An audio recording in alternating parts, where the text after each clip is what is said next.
Racing just started with by for Sari break quickly restart moving up for the outside Golden Angge Raggedy hot shout Lakota Creek then comes safety's gold while Lucky Lorky is the early trailer and going along for the first turn we have Golden Angge by about 5 lengths. Ragidi in second by Torsaris racing in third. Then on the inside fourth comes Lakota Creek.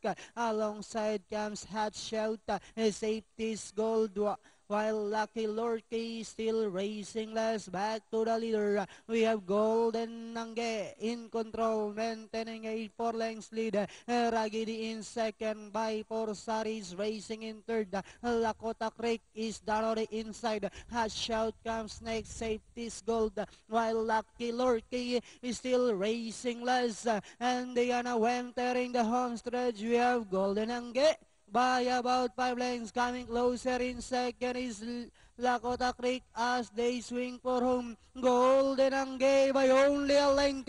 Moving up down on the inside is Lakota Creek. Golden Angge, Lakota Creek moves up over Golden Angge. And finally it's Lakota Creek.